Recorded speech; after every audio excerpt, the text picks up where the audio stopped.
Selena. Estoy Hey. muy excited. Estoy muy excited, como dice Selena, de estar aquí hoy. I'm so excited to be here today because I am alive, I'm breathing, I'm here, and my show is all about bringing guests who have a story, a journey, a message, a resource that could potentially reach them or someone next to them or someone in their life.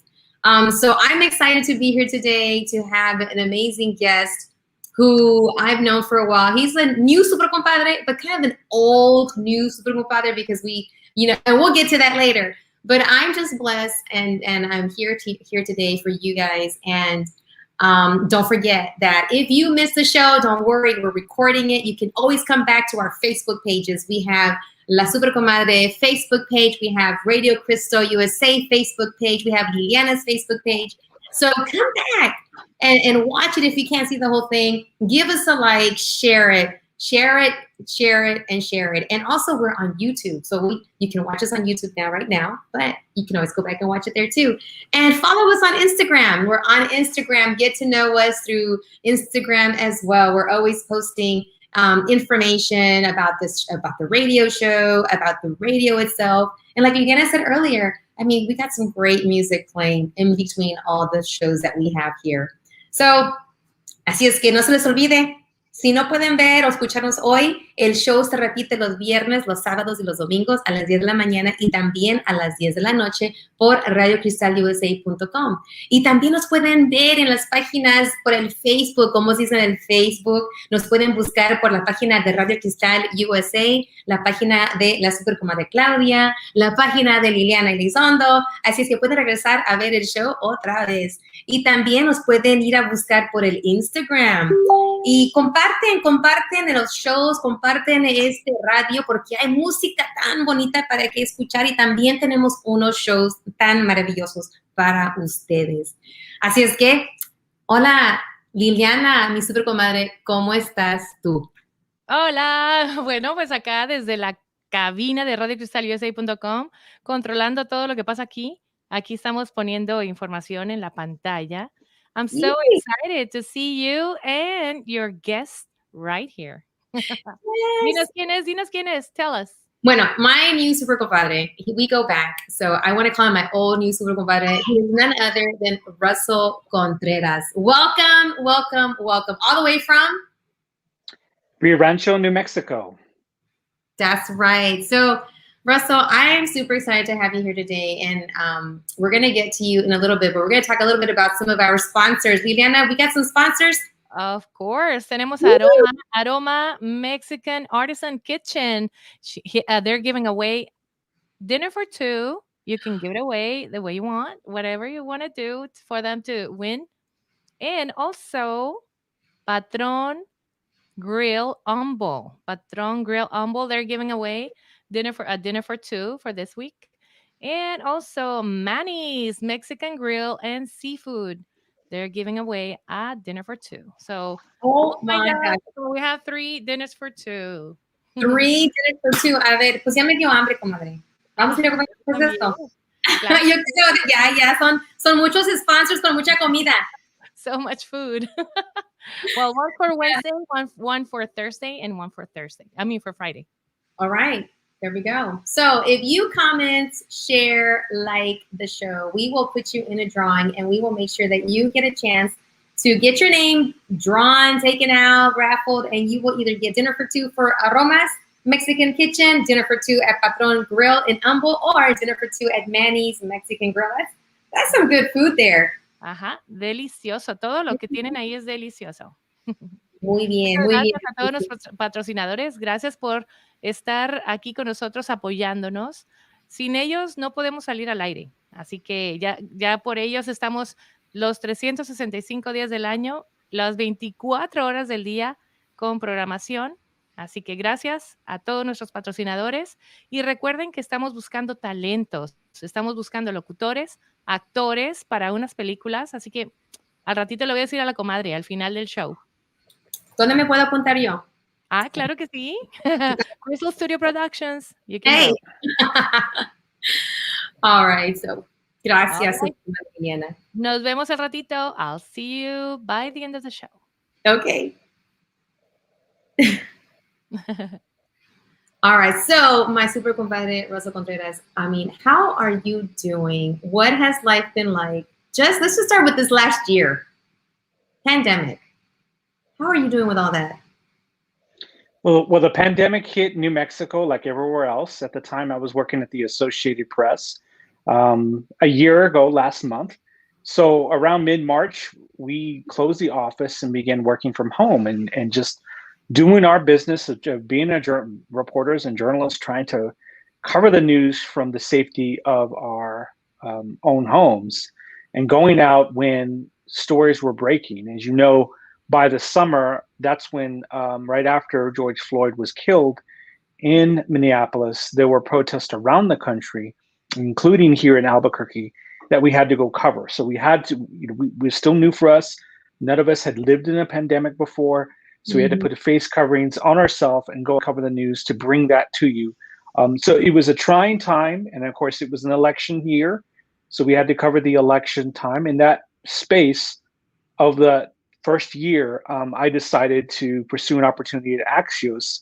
So I left the Associated Press and now I'm at Axios, which is a wonderful startup. And I urged all readers to get the Axios app. And while at Axios, I'm now covering race and justice for the startup. And we've launched a newsletter called Axios Latino in a partnership with Telemundo to cover the Latino community across the United States and in Latin America to bring readers the top news. You can subscribe for free, get that in your inbox, and you'll get 7 to 8 of the top stories a week.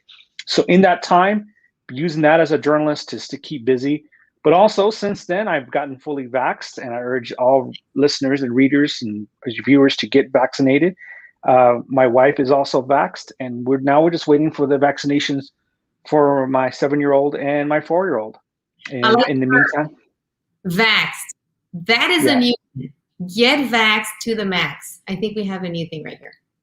Gen Vax, yeah, we're Generation Vax, so I have no problem with that. Yeah. So you have just outlined all of the amazing work that you have been doing during the pandemic. You went from AP now to Axios, and I heard a little bit about that, but now you're giving me a lot more information because I don't know about you, but sometimes we don't get to hear and see the story of all the people. And I want you to take us back a little bit to how did you get to this point of working with the Associated Press, now with Axios, and making sure that, people that race and justice, issues are at the forefront, at our fingertips with this app now.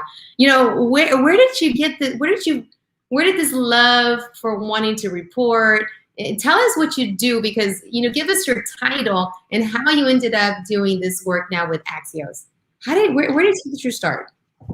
So right now I cover race and justice for Axios, and that is looking at race and ethnicity nationwide as we try to come to this racial reckoning that we've had since the George Floyd death. And beyond that, let's be honest, these are conversations that we're having with Trayvon Martin. These are conversations that were happening with Jacob Blake. We've been having these conversations all the way back as far as I remember as a kid. My first experience with this was when I was 4 years old and living and growing up in Houston, Texas. I grew up in Houston's North Side, where that is a predominantly Mexican-American neighborhood. And when I was 4 years old, a man by the name of Joe Torres was killed by Houston police officers. And he was a former Vietnam vet. He had come back home. He was in a hood, got into an argument at a bar that got violent, and the police showed up and eventually beat him and dumped his body in the Buffalo Bayou, where he died. And the cause was either drowning, I forget what the actual cause, but this happened on Cinco de Mayo, and the officers were not indicted. They didn't face any discipline initially. And a year later, a riot broke out. So I knew very early that there were always tensions between police and communities of color. Yeah. I knew that because I was in one particular community. And I think there was always a sense of trying to find out, why is that? What's the sense that the conversations we need to have? Where is that sense of justice? What needs to happen in terms of reform? I come from a family that has been very connected to the Mexican-American civil rights movement, something I'm very proud of. So that ethos is always there. The desire to see change is always there, and the desire to engage. And as you know, you and I were at the University of Houston. I started writing a column at the Daily Cougar, the student newspaper, and ever since then, I've been hooked in journalism. Yes, I recall that you really shook up the campus when you showed up and you started writing for the what was it called? The Cougar? The Daily Cougar. Daily Cougar. You know, now the Cougar word gets used, so you know. Anyways, the Daily Cougar. You caused a lot of commotion there. Good commotion. Good trouble, as John Lewis would say. Yeah, good trouble. I mean, back then I was writing columns and opinion pieces, but engaging in race and still trying to form like an intellectual foundation, being very young. I mean, it took me even years after I graduated to really grasp this practice of journalism. And it wasn't until Suzanne Gamboa, one of my mentors, who's now at NBC, told me at a conference in Austin, and I'll never forget it, as I was telling her I want to be an investigative reporter. I was a columnist on my student newspaper. I'm going to be this big reporter. And I was only out maybe just a year or two. And she pulled me aside. Oh, that's great. Hey, have you ever covered a fire? And I said, no. She's like, I think you need to cover a fire. And what she was trying to say is you need the practice of basic journalism to master it. You just cannot walk into a newsroom and say, I know it all. This is one field where you need repetition. You need to get it right. You need to know how to craft a story, who to call, not be afraid to ask tough questions, and put yourself in uncomfortable positions to get that story. I mean, that's your role as a journalist. Yeah, and you have such deep roots, like you said, your family, the Contreras family, LULAC. You are the family where the border crossed us, we didn't cross the border. You have deep roots. Like when I think of the song Deep in the Heart of Texas, you come to mind. You know, Yeah. No, it's right. You know, my great grandfather came from San Luis Potosí, crossed over in Laredo, and was here in the Houston area in the early 1900s, 1901. And the family, he married a woman that was already here. She was Mexicana, but she was born in the 1800s, right there in Laredo. So the family goes back generations there in Texas, with roots deep in Mexico and in San Luis Potosí. As you know, as your mother can attest, our migration to Houston comes from San Luis Potosí. Your mom's from Matehuala and San Luis Potosí, and most of our families. Now it's a little different in Houston because there's the transportation and the roads are much more diverse. You can come from Monterrey and Durango. But that's why Houston has always had the San Luis Potosí connections, because the railroads and the roads from San Luis Potosí led you to Houston into San Antonio, where in California, it was Michoacan, Zacatecas, Oaxaca. It was all a matter of convenience and what was there at the infrastructure. Now the people who come from the motherland are from everywhere. But initially for us, it was San Luis Potosí. Mm-hmm. That was that straight connection from the south here, you know. And back then, you know, I remember my mom telling me stories like there was a border you had to go over, but it was not a real one. It was just a por tener algo, like just to have something, because, you know, we need each other. You know, it just so happened that the U.S. put this line, but that line really didn't really mean anything to a lot of people because, you know, commerce, business, family, it was fluid. There was no beginning, there was no ending. You know, it was just, that's what it is. So, and we used to go, and I mean, especially, you know, at times there wasn't a xenophobic backlash. Mm-hmm. You could cross over and you could just give the custom agents a peace out sign, and they would give you a peace out. Now, of course, you got to use your passport. You got to convince you're an American citizen. And then when you leave the border region, probably about 100 to 150 miles in, you have to go through another checkpoint. So, you know, when our folks crossed, they didn't have those structures did not exist. There was not fear. Occasionally there were backlashes against immigrants, and they would clamp down, but then things would go back to normal. People would shop and forth and back. But because you've imposed so many restrictions, that's why people stay. They don't want to risk leaving and not be able to come back. And I think, ironically, the effort to fortify the border has increased the population because people aren't going back like they did back in the day. They stay here. They're like, I don't want to go back home to Durango or Monterrey because I may not make it back here. I might as well stay here. And then 10, 15, 20 years pass and they've never left. Yeah. Yeah, yeah, and the family that that would come just para hacer dinero, let me make some money and I go back to Mexico and rebuild my community, my home, my family. There's a lot of that too, where no, we're going to just go ahead and stay because and there's exactly. Somos más de acá que allá. I think about Los Tigres del Norte. They have a lot of music that talks about coming back and forth. The movement, the family, the commerce, the business, just the fluidity of it, and then just making these roots here. And so you're now covering some of the most heartbreaking stories at the moment. You have gone through so much to prepare you for Axios, for putting out this information to the world for us to know about. You are there in the in the thick of it. Like, yes, we see like all of a sudden this sudden interest with a certain political party now wants to know what's going on, but that has been going on forever. The need for people to have humanity for the people coming over, and you're there in the middle of it. So you have gone from U of H, causing commotion there, starting fires, being in the fire, growing, going off to, I want to say Columbia. You went from U of H to Columbia, continued your growth there, worked with several other, organizations. And now here you are with Axios, making sure that a spotlight is given to what is going down there at the border. Why don't you talk a little bit about what have you experienced?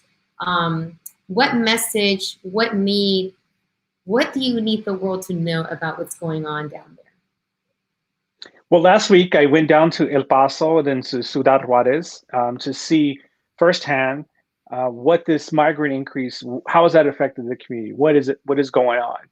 This is not a new surge. This is not a crisis as we sometimes try to craft it.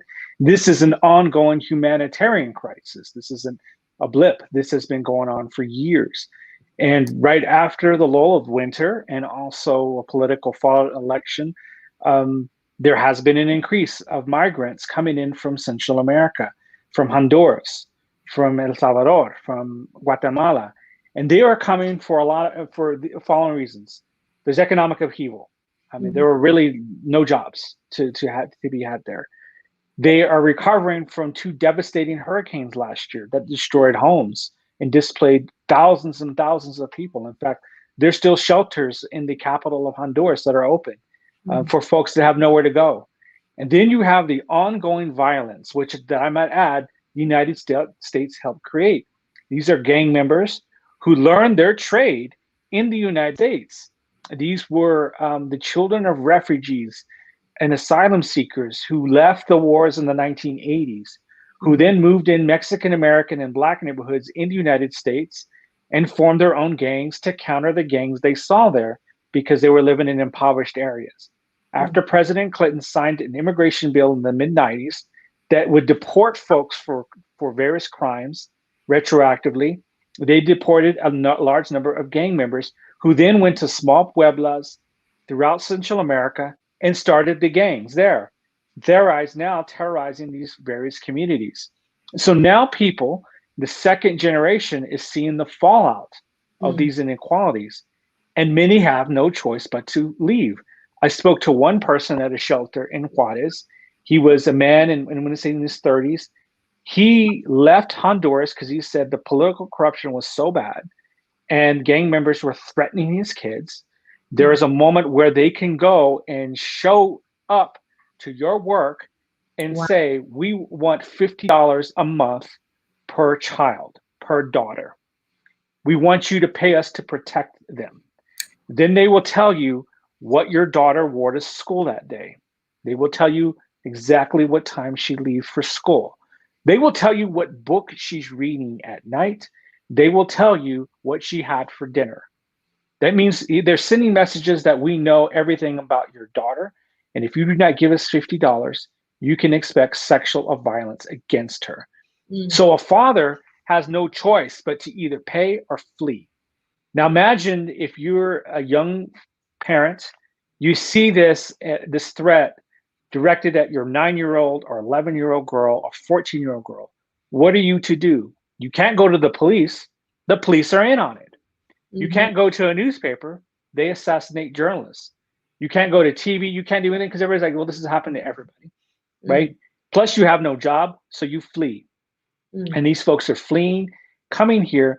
And I got to tell you, as we cover in media, we start covering in terms of numbers and people. You have people go down to the border and grandstand, but very few times do people actually just sit down and listen to the migrant stories. Just shut up and listen. Have them tell your stories. They are not thinking in terms of policy when you leave. When somebody threatens your daughter, you don't sit there and say, should I go now if Trump's in office, or should I go wait for Biden? Should I go if they change the number 42 policy or whatever it's called? Should I go now? No, you flee and you figure it out as you go. Yes. It's survival, it's living, it's doing what anyone would do to make sure their family was safe. And that is the part that is missing, the humanity part, the humankind part, which is why when I was sharing about you, like my super compadre, who's a journalist, a writer, a reporter with heart and soul, because that is what I have seen that's missing, is bringing that human piece. Yes, I've been watching, I watch the news outlets, I do.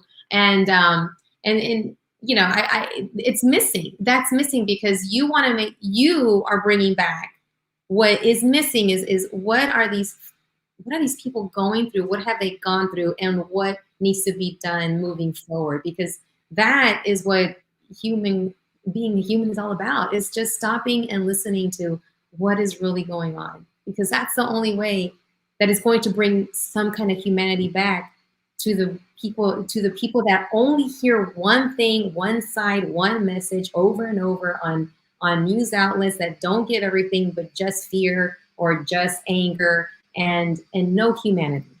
So I want to say thank you for taking everything that you, as Russell Contreras from Houston, Texas, the Contreras family, deep roots here, a sense and of having justice for, seeking justice for people and really getting to know what needs to be shared. I just want to say thank you for doing that work. And I don't think it's even work for you. No, it's a way of life, and it's an honor to do so. I mean, I think Father Greg Boral, the famous humanitarian out in Los Angeles who started Homegirl Cafe, says it's great that he likes to live on the margins, not because he gets fulfillment or helping them out, because they teach him about life, that there's joy, there's laughter and mirth on the margins. And as a journalist, that's where I seek to go, is on the margins, not because I want to bring light to them. They actually bring light to me and bring me closer back to my humanity. And when you go to the border, yes, it's a complex issue. Yes, you need to get all voices involved there. But a lot of times we as media, and I've been part of outlets that are guilty of this. I'm not with one now, but we'll fly in, get a few stories and bail out and say, okay, we did that for a year. We don't have to revisit it. No, this is a continuing thing. You have to dedicate your resources. You have to dedicate your judgment, and you have to dedicate all your energies to make sure that you're covering it correctly and you're doing a public service and with accuracy. And that you just said some really key words. A key word, accuracy. When you were approached, I'm assuming, with Axios, you worked with big, like you said, big organizations. What was it? An easy decision? Was it a no-brainer? Was it I got to stop and think about it? What's that process to say I'm in? I mean, it's a startup, it's new. How did you make that decision? Yeah, well, leaving the Associated Press is I've been there for 12 years. It's one of the oldest news organizations and one of the largest in the world. But Axios approached me and says, hey, we have a new business model. We're trying to write stories for the readers, for the audience. They're the first mobile-first company, not the first web-based company, but the first mobile-first company, meaning the stories we write are for you to read on your phone. So they're in short spurts. I want to say we call them axioms, but they're almost like bullet points, but they tell a story. And we know that you as users are constantly checking your phone and reading for stories, and you're looking at Twitter. And then looking at, when you're consuming news on social media, we've all had the problem where you see a beautiful story, the headline's good, you click, and then it appears on your mobile platform. And then you'll read the first paragraph and there's an ad and it broke up the sentence, and you keep logging and you look for the continuing story, and then a pop-up ad will come, and then you go and then you move. Oh, you accidentally click the ad. And before you know it, you say, forget this, I'm out of here. I'm out. I'm looking for the story. I'm not going to spend my time. Or you go through junk stories before you get to what you clicked for. And many times you forget what you clicked. Wait, what was I going to read? And then you bail. So there are tons of stories, platforms that are like that give you these stories that have trouble letting you read what you clicked. And so Axios turns that on its head, and we're going to give you, our ads are embased or at the bottom, they're very clearly marked. There's a different business model. We also invite you to live events with people we interview that are sponsored. So this media company is a startup, and it took me a while to really engage and see what was going on before I'm like, hey, I want to be part of this.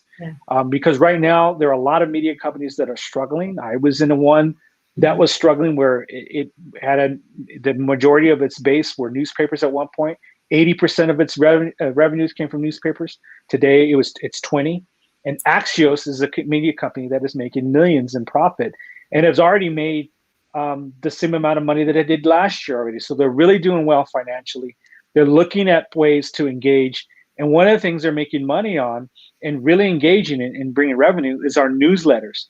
So you subscribe to newsletters, whether it's tech, the future, healthcare, and the one I help write, Axios Latino, where you go and the news is curated for you. You get the top news in that particular platform that you've subscribed to. And we sell ads because that's where people want to engage. They're short, tight stories. You can click and go deeper, but you don't have to worry about all that other clutter that's going on your phone. Because people get out and say, I just want to play a game. If I put up with this, I'm going to play a game, and to hell with this. You're absolutely right, because when you were describing my experience, like even with some top name, and I'm like, I know, I'm already like, next thing you know, I'm like buying something I started wanting to read something, and I'm purchasing an order that's going to show up in 24 hours. How did that happen? Yeah, exactly. Well, you're like looking, I wanted to see the story about the migrant situation in McAllen, and then you get tons of ads, and before you know it, you're looking at scarves, right?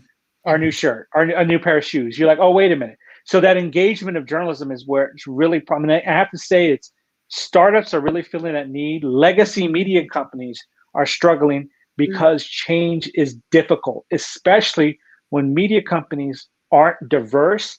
They don't have diverse voices, and they're not pushing that envelope. And what's really great about Axios is they're doing all those things. They have a diverse leadership. They hired me. They've hired a number of diverse staff since I've showed up, and they're serious about it. So I've been really impressed so far.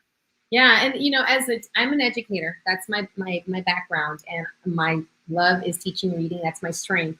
So we too, as teachers of literacy, are looking at, okay, how is this pandemic and all the use of this medium right here? How are we going to evolve, develop, change our game as well? Because now the old way that works on how to teach a child to read, or to be there to guide them as they become that reader, they're not like next to me right now. So now we're having to redevelop and rethink and reorganize and everything, because if you don't do that, you're going to be doing the same thing over and over and having these really bad, these horrible outcomes, and then blame a child when it's not the child's fault. It's that we, as the adults, the people that are in charge, need to shake it up. And you're right about, if you're not changing it, you're not looking at your audience, and in my terms, the child, in your terms, the reader.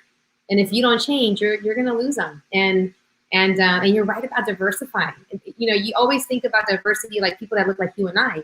We're talking about women, men, age difference, people that are really good on, getting on these devices, people that, have maybe they're not of a certain background, but they bring an artistic background. Maybe they come in with a vision of how do we get the eye of the reader, of the person using this app, What are they looking at? What are the colors that's going to attract them? How are we going to set it up?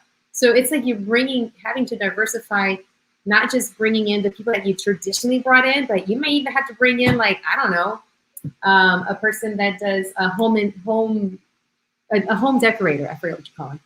COVID fog, okay? Brain is really real. But the person designing of a house, maybe an architecture, an architect person, like, how do you bring in, what do you need to bring in to make those changes happen? And sometimes, and what we need to do is sometimes start over and look from the outside and not be afraid to do so.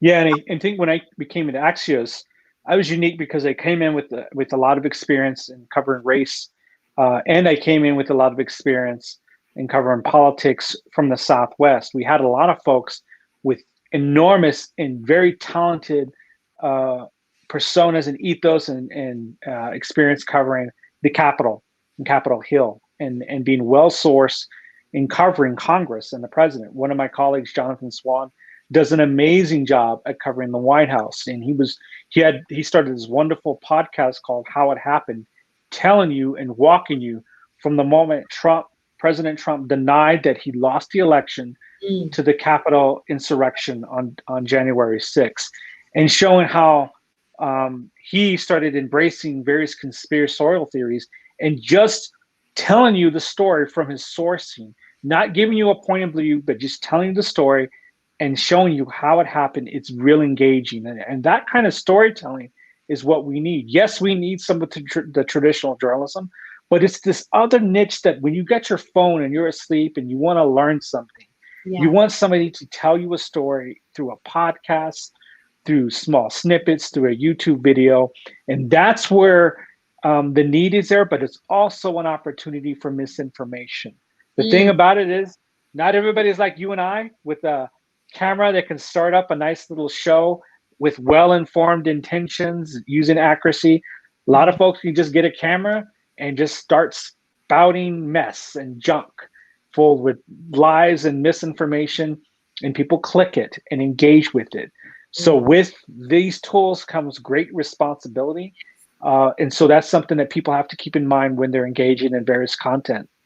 You're absolutely right, because yes, we have seen many things happen in this last 4 years and leading up to the person that was in office for 4 years. And when I was being fed, or not fed, people were sharing, oh, you should look at this, QAnon stuff. Oh, you should look at this. I'm like, dude, I've been reading that for the last 2 years. I'm already on top of that. I've already known about that. I've known about the 3%ers. I've known about the QAnon. I've known about that. This is not new. This is new for you, but I want to know. I want to know what's there. I want to know what's out there, what's being said, who's saying this. And there are many times that I would ask you. I would go to you and I said, hey, have you heard about this? Have you heard about that? What does this mean? And sending me to sources or resources that have weight, that are backed up, that are accurate.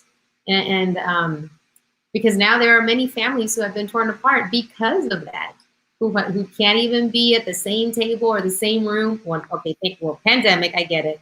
But pre-pandemic, there were many families who, even in my own, where we couldn't be in the same space anymore.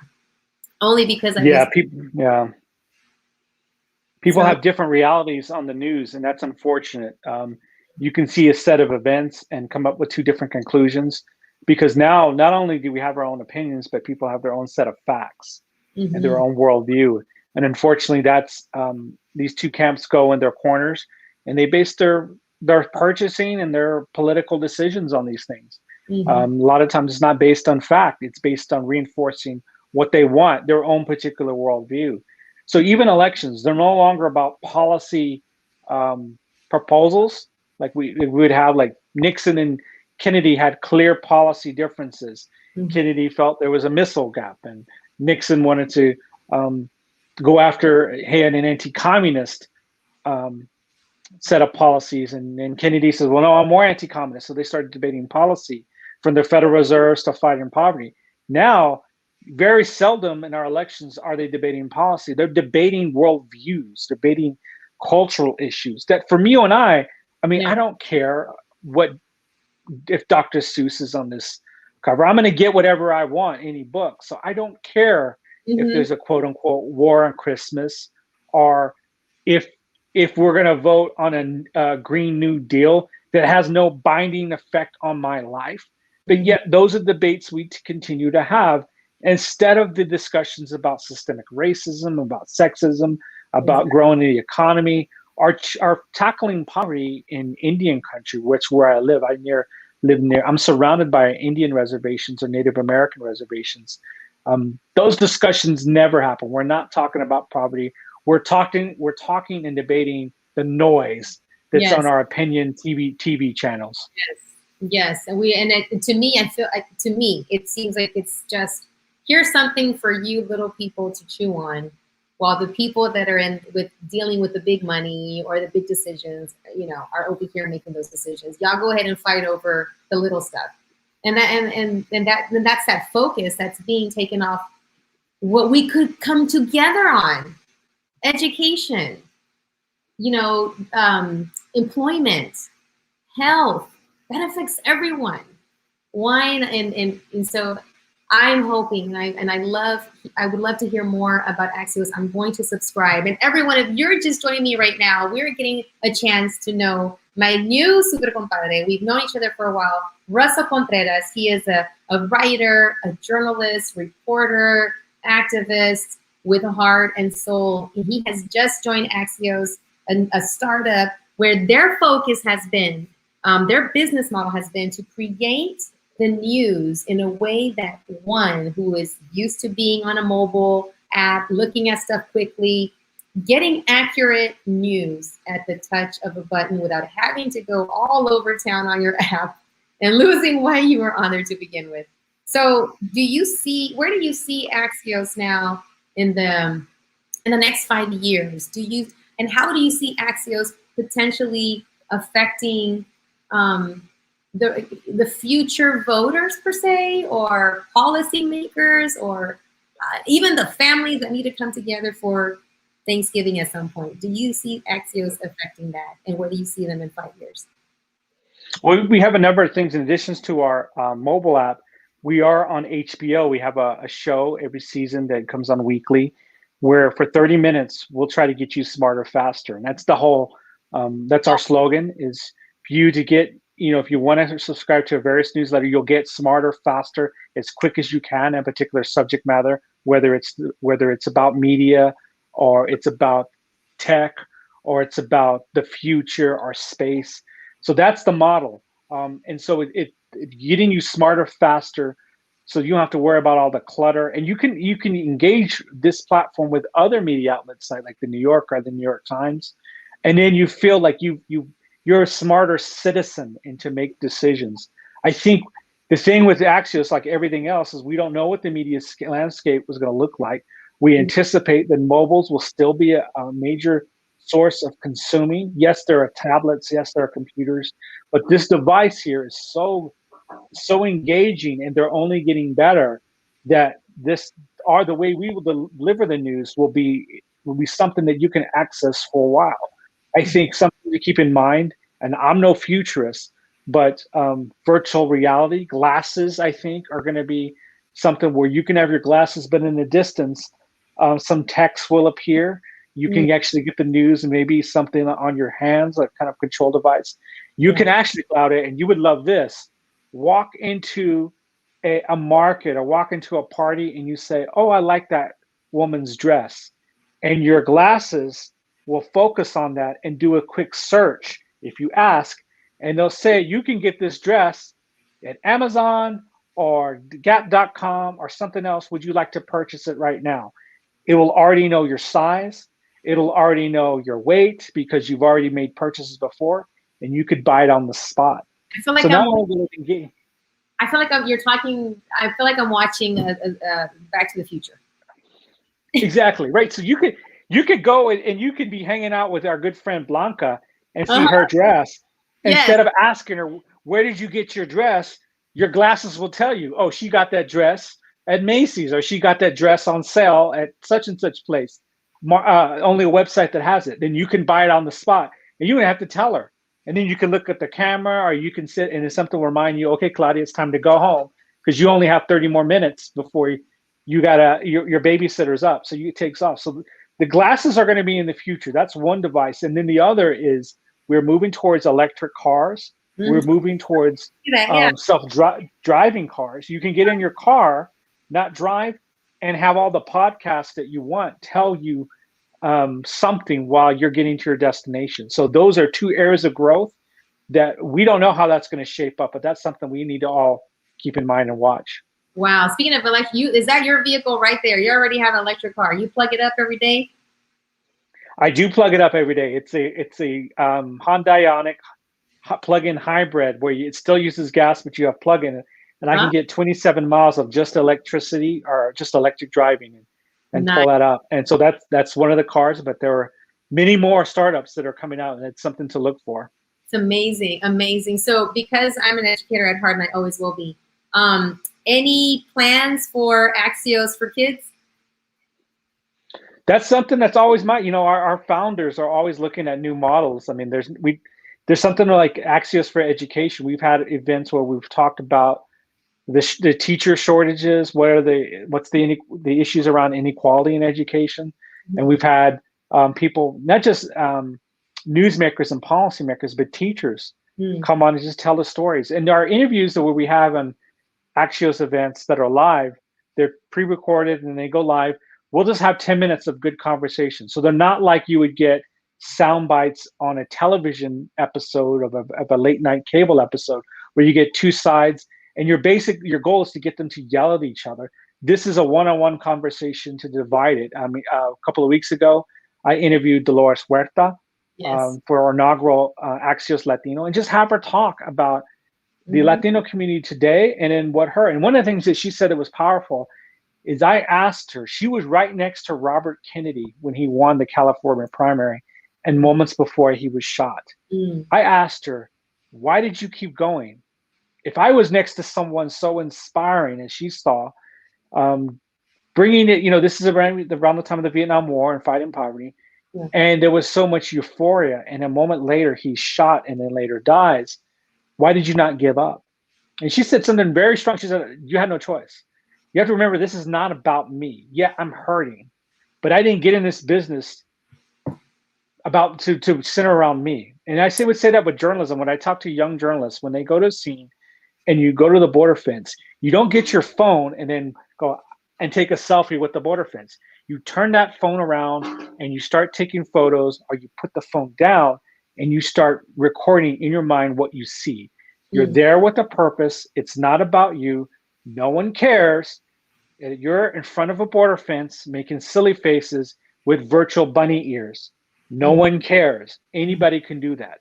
You have a role to tell us what's happening and why. Exactly. Storytelling. It goes back to storytelling and telling the story, because you and I know, start going back to University of Houston. We went through the Mexican American Studies program with Dr. Thatcher Mendiola. There's so many stories there that I learned that made me even more proud of my heritage, that made me proud of my heritage, of my lineage, of San Luis Potosí, of Mexico, of Reynosa, of Monterrey, of, all the places that my parents took me to as a child.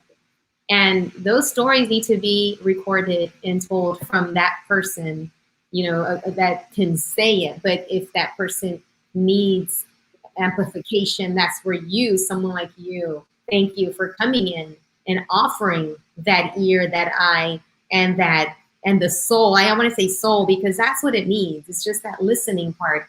And I'm bringing up Axios for Kids too, because now your kids, my kids, I got 2 girls, you got 2 girls, they're minor tweens, yours are a little bit younger. They're maybe not yours so much, but mine, they've been to the George Floyd, they know about George Floyd and what happened to him. They're watching and wanting to know what's happening with the trial. They've been to so many protests and campaign rallies. They've asked Beto a question. They've asked Commissioner Adrian Garcia a question. My kids, like my soccer moments are not at a soccer field. My soccer moments are literally when my kids are with me and they want to ask a question to a candidate. They've met Joaquin Castro, they've met his mom, they've met so many people who are policymakers and or had the chance to do so or were running for it. They, you know, people like Senate State Rep Cristina Morales, whose birthday is today. Happy birthday, Cristina Morales. They know her. They have been in the thick of it, and I want to make sure that when they see something on the news, that they get a chance to see what is accurate. And that's why I bring that question to you. Like, I would love for that to be for there to be something where kids like your kids and my kids could have access to those stories, to what's going on at a level or in a way that is not so harsh and hard hitting to them, because it's a lot for a kid to go through, especially during pandemic time.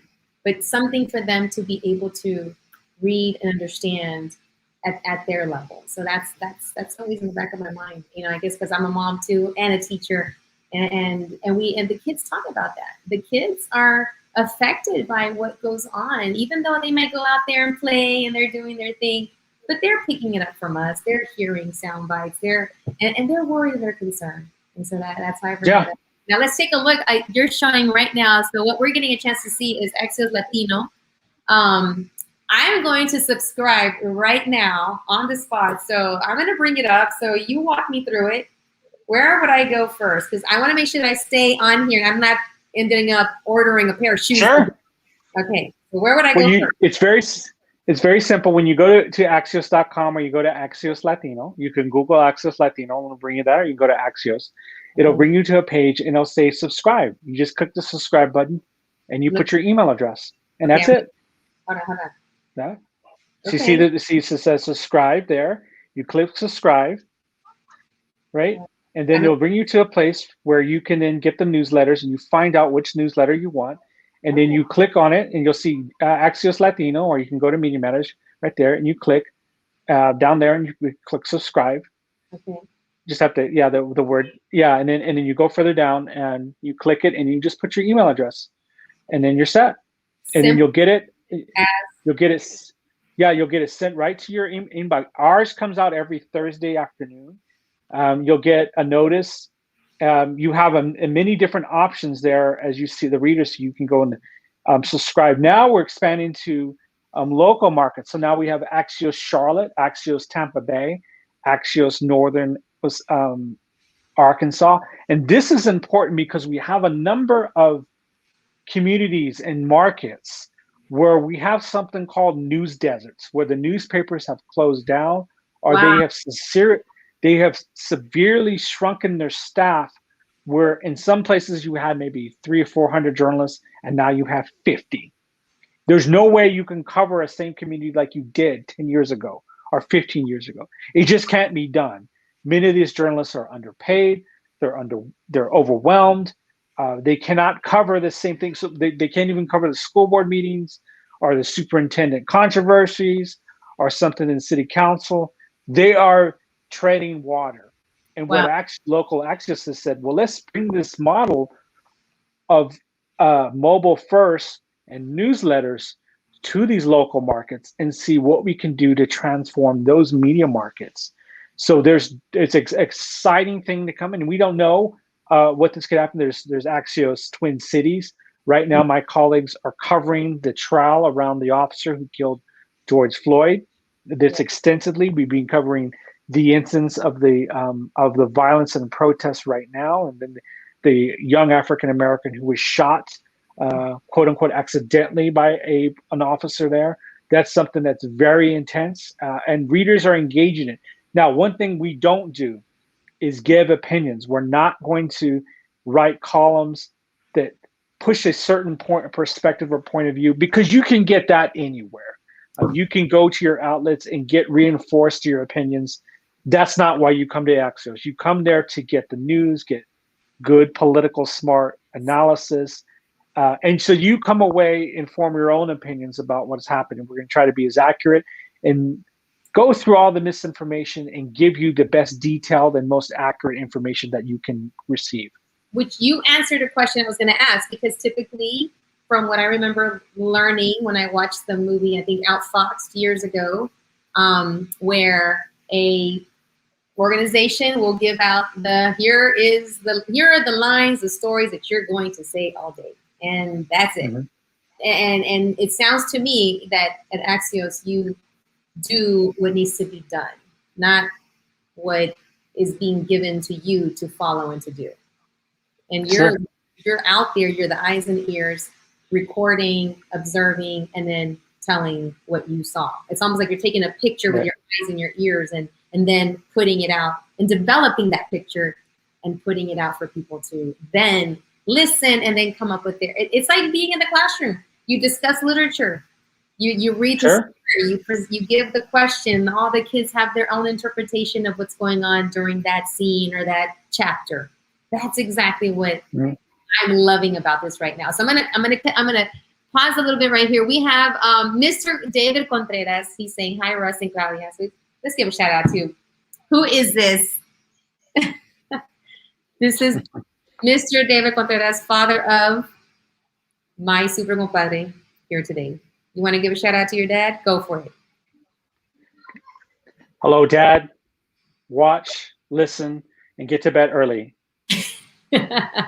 Chris Pignon, good evening, Comadre Claudia. Good evening, Milena. Thank you so much. And also, he had a really good comment here. I feel that U.S. foreign policy, CIA in Central America from the 50s to the 70s have everything to do with the situation right now in Central America. And this is rarely mentioned. Would you like to? Yeah, that's an interesting point. Is when I go down to El Paso and we had a press conference there that I attended with Congresswoman Veronica Escobar, the Congresswoman in El Paso, who now he holds the seat that used to be held by Beto. Mm-hmm. She mentioned, and this is something that's reoccurring, I'm hearing a lot, is that we need to do something systemic with Central America, propose a sort of Marshall Plan to rebuild it, that this didn't happen overnight. And yes, people talk about the wars in the 1980s, and I would argue, as Chris did, that it does go back further than that. Remember, we toppled a democratically elected governor in Guatemala and Mhm. imposed a right-wing military junta in the 1950s. Mhm. Yes, we put in armed multinational corporations that were exploiting the natural resources in these Central American companies.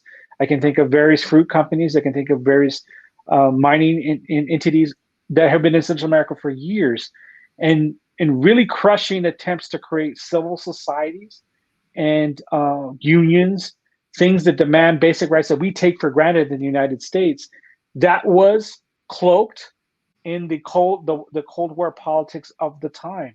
Mm. And once the Cold War was over, we kind of wiped our hands and walked away from Central America. They're no longer dominoes in our foreign policy, and they were forgotten. So yes, we need to look at what our role is, not just the CIA, but the United States in general. Sometimes the CIA wasn't even needed to keep our neo-colonialist policies in place. So when we look at, quote unquote, rebuilding Central America, we have to come to terms on what was taken down, what was destroyed. Yep. And that's how we look at systemic fixes. So, I would go not only to the 1950s and 70s, but I would go beyond that and see how we've really exploited this land. We have no problem taking their goods and their natural resources. We tend to have problems taking their people. And that's a conversation we need to have.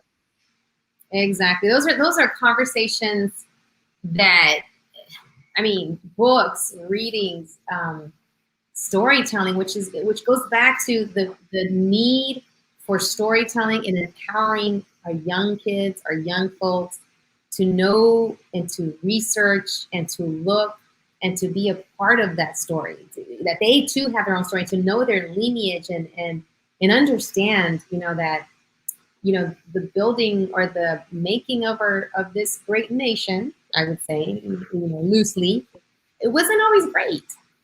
And that's the part that is not included all the time. But we need to include the good, the bad, and the ugly, because Right. good, bad, and ugly. And sometimes you have to get to the ugly and understand it, know it, acknowledge it, so that we can then go and have those conversations of breaking down these systemic, issues that are not just in, not just found in the police department, but they're found in education, they're found in business. And that's why we've had the need to make sure that kids have access to great public education, to make sure that everybody has that access to it, that people have access to, or the chance to run for office and get into those offices. That's just touching the surface, but there's so much more to do. And I think Axios is on the right track. And I also wanted to ask about Axios for the reservation. What does that look like? What is there a division for them to make sure that they have, access to news, and it's a give and take. Like we are aware of them and their needs, and they are aware that they are part of, this bigger, nation. So that was one. Covering Indian country is a priority for me as a race and justice reporter. So I'm always looking at stories to look at Indian country, but what things are going right. Yeah, I mean, one of the things I try to avoid is, I'm a member of the Native American Journalists Association, and we have a game that they play called Naja Bingo. And is if a story hits all the stereotypes, then you win bingo, and Naja will call you out saying you've stereotyped another story of India. And if your story has the word poverty, if the story has the word dogs in it, if a story of lack of running water, all of the cliches there, you win bingo. Sometimes you can't avoid these various words because of the poverty. But what they always say is, don't come in here and just look at poverty porn and leave. And one story that I did that I felt that was really something that wasn't covered is that when you look at the vaccinations, what was occurring on our Indian reservation, our Native American reservations, is they were vaccinating elders and their residents and tribal members at a much higher rate than the rest of the country. So much so that various tribes like Laguna Pueblo or the Pawnee Nation or the Cherokees were vaccinating all their citizens and then inviting non-tribal members to come and get vaccinated. They're inviting white people, saying, come down, we'll help save you. We'll save you. That was something that wasn't really covered. Yeah, there was something that was not covered. We always have stereotypes about tribal governments being inefficient and corrupt.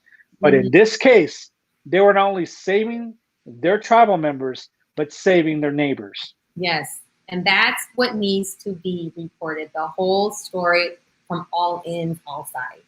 So, man, I can't believe we're at the end, Russell. I have a question for Russell. Question. I have a question. What if stories? Let's say a good story from your neighborhood or from your city or your state, and no one knows. I mean, no news covered it, and you would like for someone to cover that story. Can we contact you or tell you, or can people contact you directly, or can they contact? Sure. Yeah, you can find me on Twitter. I'm at Russell Contreras on Twitter. I'm also at Russ Contreras on Twitter, and I'm at Russ in Contreras on Instagram. You can find me on Facebook. You can also email me at russell.contreras@axios.com. And what I would suggest, anytime, if there's something that's local that's happening that you really were proud of, the Native American example of vaccination is one thing. That's how I saw it. It's somebody tweeted out a story of a tribal member getting vaccinated and saying, my tribe is doing a great job. I wish somebody would cover it. I would suggest doing something like that, post it on social media, but tag your local media outlets. So say I'm in Oklahoma City and something is really exciting going on. If there's a volunteer effort, if the people are protecting migrants, or they're doing something to raise money for cancer prevention, I would take a photo and I would tag your local news affiliates to say, this is interesting. You guys should be covering it. That's the best way, because I can tell you, every day we come into the newsroom and we sit and like, what are we going to cover today? Oh, we've got nothing to cover. So, and people start thinking, right there is a good example. You're delivering the news to them and say, hey, I got a few story ideas. Here they are. How about hashtag Axios? Like good news, Axios, or just tag you. Yeah. Tag me. All right. Tag me and say, I learned a lot today. Good. Yes. Yes. I'm ready Yeah. to go to Axios website and I learn more. already subscribed. So I know. I was trying to do it here online, but I need to do it on my phone. Yeah. and Yeah, and it's I was like, this is quick. I got a chance to read a little bit about Mhm. the immigration policy, and I'm excited today because I just heard the announcement of someone coming in, Latino, holding a place for this. Was it for the census? Part of the cabinet? I don't know. I gotta go back. I just heard it like in passing, but I haven't gone to Axios, and I'm gonna go to yeah, Axios Yeah, now. 'cause you can just go and look. I mean, just go and read. yeah. Read right Yes. then. I mean, right on point. And it's a partnership with Telemundo, which is really great. They're translating the work into English, and they're writing it in smart brevity Axios style. So that's how you're able to get your information. So it's a really good partnership. I've got a colleague in Mexico City. Her name is Marina Franco, and myself. Every week we got together yesterday to tell us what's going to be the top stories this Thursday, and we come together, and that's how we shape the newsletter. I love it, Russ. I just want to say congratulations. I applaud you. All of your accomplishments for now moving into Axios and taking Axios to the next level, to all the levels it needs to go to. And I always ask this of all my guests. You have this work of heart mission that can sometimes just, it takes your energy. What do you do, Russ, after covering stories that could be heartbreaking, heart-wrenching, maybe just hard, tough, because you are absorbing a story before you then share it? How do you then, I guess, bring back oxygen into your lungs, your life, your limbs after having to give so much? What do you do to re-energize, reboot?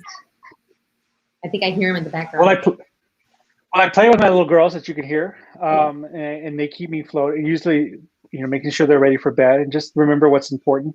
And then late at night, I'll watch YouTube videos that you and I watched 30 years ago. This next year will be our 30th anniversary that we've known each other. But I'll go on YouTube and see Gen X music videos. And remember when there was an MTV that we could watch Depeche Mode and Erasure? Yeah, I watch them and just kind of reminisce, and it puts me back. And then I'll listen to speeches by motivational speakers and see what's being on the ground, and read and just remind myself that this is a long haul, and that I've been called to do this, and I'm very blessed. But then again, it's not about me, and I have a duty to do my role and do it professionally, but also train the next generation. So I'll go over, and sometimes I'll read stories from my mentees and give them suggestions on how to make their stories better.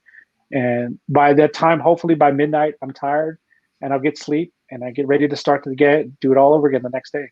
It's beautiful. It's beautiful. So I always like to know the shoulders of the giants that you stood on. Who was a giant? And I think it's based on the Isaac Newton quote. I can only see so far because of the shoulders of giants that I stood upon. Who are the giants? Well, I would say Elma Barrera, one of the first Latinos on television in the Houston market, one of the first Latinas in the nation. She's one that set the tone for us. All the journalists that came before us, Evita is another one. Jovita, one of the Mexican-American women who started a newspaper in Texas, who stared down the Texas Rangers as they tried to distort her newspapers. So all the giants that came before, Suzanne Gamboa is another good example, Michelle Salcedo, editors that came before me that opened the door. They basically said, we're going to do this. We're going to absorb the hits for you. Maggie Rivas Rodriguez, who's now at the University of Texas. She was a reporter at the Boston Globe years before I got there. But without her, I would have never got to the Boston Globe. These are the people that opened the doors for me, allowed me to go in, and it's now my duties to make sure those doors stay open and widen for the next generation to follow. Wow, that's great. Very well said, very well done. Gracias. Woo! Thank you. I am so honored to have you here, and you and I have seen each other in our lives grow up, get married, have kids, move from different positions, and you have always been a pillar of support, friendship, I wish you could call it compadrismo, compadrismo. I always said, when I got married, I could have, I would have made you my maid of honor, but you didn't want to wear the dress. Well, it's not that I didn't want to wear it. You just didn't have my size. That's right. The deal. Yeah. Or the high heels. Yeah. No, the high heels are fine. You didn't have my size, and then all of your friends were real thin, and I just didn't fit into what your aesthetic of. So you just said, "Nah, never mind." Yes. Miss Amelia Contreras. Proud mother. Saludos a Señora Contreras, Amelia Contreras. I mean, an amazing family. You guys took me in when I didn't have a computer or a printer, and I had to do homework, quote unquote, late at night. You guys covered for me whenever I was singing in the band. You were there when I did not understand what they were saying in my English lit class, because I don't even know why they thought I was college bound, but I was college bound according to my high school. But you made it really welcoming for me at the University of Houston, because I believe at that time you were also, weren't you like giving tours and helping out the students, even though you were a new student yourself? I think, wasn't that your role? Or you were just No. I went on a tour with you. No, I didn't know anything. Well, it sounded like you just knew the place already. I was like, this guy knows the place. I'm gonna just. That was just part of my game. You know what are you talking about? I was trying to impress you, but I didn't know what I was doing. I was not being accurate at the time, and probably lying to you. So be fair. No, and I remember, all I know is that within a week we had signed up to volunteer or to work the Lollapalooza festival, selling beer. We were underage, and we did, and then we left early. We said forget this, and I went home and took you back, and you were tired, and I told your mother, okay, well, I'm going to go study. And your mom ever since said, wow, he's such a good guy. He's always studied. No, liar. No, but I just want to thank you for so many years of friendship, and to many more. I can't believe it's been almost 30 years, right? Is that what you said? 30 years next year. Wow, 30 years next year. So to 30 years more and more and more. I just want to wish you continuous success, and I can't wait to have you back so that you can continue to share Axios growth. You're probably gonna have on some glasses and sharing that technology, and I can't wait for that. So saludos a Amelia, saludos a Paloma, amiga, amigo, saludos a Chris Piñon, as well as Mr. Contreras as well. You guys are an amazing family, and I will have your sister on soon. Good. Because she's much more articulate than me, so thank you. Yeah, whatever. Younger sister is Leslie Contreras Schwartz, who is the poet laureate for Houston, the city of Houston. So we will have her on soon, and she will share her journey, her love. Although when I met you, Russ, I think she was, in the back, probably playing with her friends. Didn't know that. Yeah, she was middle school. I don't think she was in high school yet. But yeah.